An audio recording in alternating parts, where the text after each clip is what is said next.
j'espère que vous allez bien, famille victorieux, hommes victorieux. On se retrouve pour une nouvelle vidéo. Alors, aujourd'hui, on est dans un lieu un peu particulier. Donc là, comme vous pouvez le voir derrière moi, on est sur une plage en Martinique, donc à Saint-Ibis. Pourquoi ce choix? Juste parce qu'en fait, aujourd'hui, j'avais vraiment envie de pouvoir prendre du temps pour moi, de pouvoir prendre du temps au calme et de pouvoir un peu déconnecter avec toutes mes activités, tout ce que je fais et tout. Et je me suis dit, ah tiens, je vais emmener la communauté de la femme victorieuse avec moi. Du coup, sur cette plage, j'espère que vous sentez le dépaysement. Et c'est assez particulier parce qu'en fait, je suis sur une plage et il y a du monde et je ne suis pas toute seule. Donc bon, voilà, c'est un exercice particulier, mais ça va le faire. En fait, je n'ai pas réellement de sujet particulier pour aujourd'hui. Je n'ai pas réellement de choses à cœur, si ce n'est que qu'est-ce que je peux dire aujourd'hui, si ce n'est que voilà. Ce matin, en faisant ma méditation et tout, le Saint-Esprit m'a rappelé à quel point j'ai des cheveux bizarrement. Ce matin, le Saint-Esprit m'a amené dans le passage d'Hébreux 11, qui parle de la foi. Et la question que du coup je vais te poser aujourd'hui, c'est est-ce que tu fais preuve de foi par rapport à ce que Dieu te demande de faire, par rapport à ce que Dieu a mis sur ton cœur, par rapport aux promesses que Dieu a pour toi, par rapport à ce qu'il a dit concernant ta situation, concernant ta vie, concernant ton appel, etc. Où en est ta foi aujourd'hui? Est-ce que les années sont passées, que tu as perdu en foi parce que tu te dis, bon, ok, Dieu va faire, mais j'attends encore et je ne vois pas, donc bon, je mets ça un peu de côté.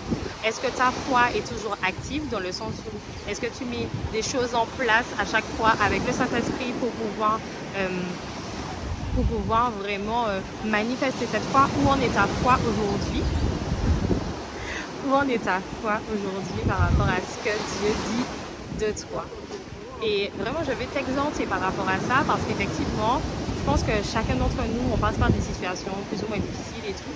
Ou en tout cas, des situations qui, pour certaines, vont paraître simples, pour d'autres, ça sera un peu plus compliqué. Mais vraiment, je t'exhorte à ce que tu puisses te rappeler de ce que Dieu t'a dit, ce qu'il a mis sur ton cœur. Là où il veut que tu ailles, et quand bien même ça fasse plusieurs années qu'il t'a parlé de ne pas lâcher ça, vraiment de continuer à t'appuyer sur ce que Dieu t'a dit. Parce qu'en fait, ce matin, le verset c'était dans Hébreux 11, déjà au verset 1. Or la foi, c'est la ferme assurance des choses qu'on espère, la démonstration de celles qu'on ne voit pas.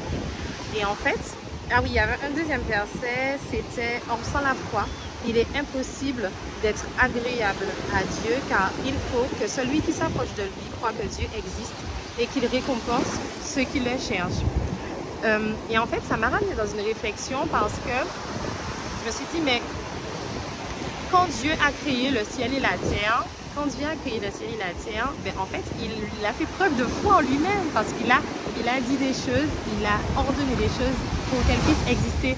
Mais avant ça, il n'y avait rien qui existait en fait. Et aujourd'hui, je pense que, et le Saint-Esprit me disait ce matin, il s'est passé quelque chose en début de semaine et je disais, Seigneur, je crois que tu vas le faire et j'attends juste que ça se passe. Et le Saint-Esprit m'a rappelé à l'ordre, il m'a dit, mais où est ta foi? Où est ta foi? Mets des choses en place parce qu'en fait, il fallait que, par rapport à la situation, j'attendais que quelqu'un m'appelle, me contacte pour aller plus loin par rapport à mon entreprise, etc. Et en fait, Dieu m'a dit, mais où est ta foi? N'attends pas que la personne t'appelle, mais agis déjà comme si elle t'avait déjà appelé. Fais les recherches que tu dois faire pour mener à bien ce projet. Fais ce que tu dois faire pour mener à bien la mission qu'il te donnera à faire, etc. etc. Et c'est là que je me suis dit, mais en effet, mais où est ma... Parfois, on fait preuve de manque de foi, on n'est pas dans... D'ailleurs, il y a le verset qui dit, oh, la foi sans les œuvres est nulle. Et effectivement, on ne fait pas sans Dieu, on fait avec Dieu, mais on a le Saint-Esprit qui habite en nous. Et d'ailleurs, je l'ai expérimenté la semaine dernière, en début de semaine, où, en fait, ce n'est pas la petite voix qu'on entend à l'intérieur, ou je n'ai pas entendu le Saint-Esprit me parler audiblement, mais ma journée a été faite, mais c'était pas moi en fait, c'était les circonstances, la façon que chaque chose s'emboîtait. Ben là, j'étais obligée de reconnaître que c'est clairement le Saint-Esprit qui m'a conduit, clairement le Saint-Esprit qui a permis qu'il se fasse X, Y, Z chose. Et j'étais juste émerveillée de voir comment le Saint-Esprit agit. Et tout ça pour te dire au travers de cette vidéo que quoi qu'il arrive, quel que soit ce qui se passe autour de toi, quel que soit ce que tu vois, parce que la foi, ce n'est pas ce qu'on voit, mais c'est ce qu'on espère afin qu'elle puisse être démontrée, afin qu'elle puisse se manifester. Alors vraiment, quel que soit ce par que tu traverses, quels que soient les événements autour qui te donnent l'impression que ce que Dieu a dit de toi ne va pas se réaliser, je prie vraiment que tu puisses mettre tout ça de côté. Je prie vraiment que tu puisses vraiment te focaliser sur ce que Dieu a dit, sur les promesses de Dieu dans ta vie, sur ce qu'il a accompli, ce qu'il a dit qu'il va accomplir pour toi. Et afin que tu puisses rester focalisé dessus et que tu puisses mettre sa foi en action, mettre des actions en place.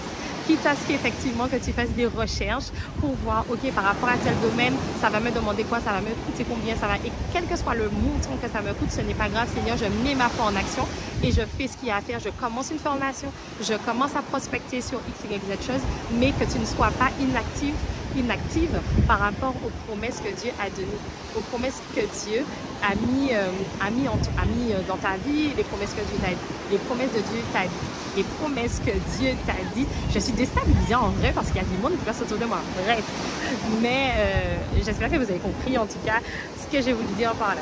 En tout cas, oui, voilà, c'est vraiment ce que j'ai sur le cœur. Donc, c'est une courte vidéo, pas une petite, mais une courte vidéo pour juste te dire qu'effectivement, il faut que tu gardes la foi. On est au mois de... on est au mois de mai 2024. Peut-être que Dieu t'a promis le mariage cette année et que tu ne le vois pas encore. Mais laisse Dieu agir. Et il me rappelle quelque chose et je priais par rapport à ça aussi. Il me rappelle quelque chose qu'il est le Dieu de l'impossible. Mais il faut que l'impossible arrive pour qu'il puisse agir. Là où effectivement ça pourrait paraître possible, oui, prenons l'exemple de Gédéon quand il devait partir à la guerre. Dieu a fait de façon à ce qu'il ne reste que 300 hommes, 300. Au départ, ils étaient des milliers, 300, pour qu'on ne puisse pas dire que c'est par la force de l'homme, mais qu'on puisse vraiment véritablement dire que c'est par la grâce de Dieu, que c'est Dieu qui s'est manifesté ici, là, dans cette situation, dans cette guerre, dans ce combat. Ben, que ta situation, effectivement, elle peut être pareille. Ta situation, Dieu attend juste l'impossible pour que personne ne puisse dire que c'est par la force de l'homme, mais c'est par la grâce de Dieu que cette situation, cette situation s'est accomplie, cette promesse s'est accomplie, etc. Alors, je veux vraiment t'exhorter aujourd'hui par rapport à ça, afin que ta foi, que tu la places en Christ, en Jésus seul, en ce qu'il a dit, et uniquement ce qu'il a dit, ce qu'il a promis pour toi dans ta vie. Et rien d'autre. Ne laisse pas les circonstances, ne laisse pas les difficultés, ne laisse pas ton entourage, ne laisse pas ce qui se passe autour de toi te décourager, mais garde la foi en Jésus et en Jésus seul. J'espère que cette vidéo vous a fait du bien et on se retrouve pour une nouvelle vidéo prochainement. Bisous!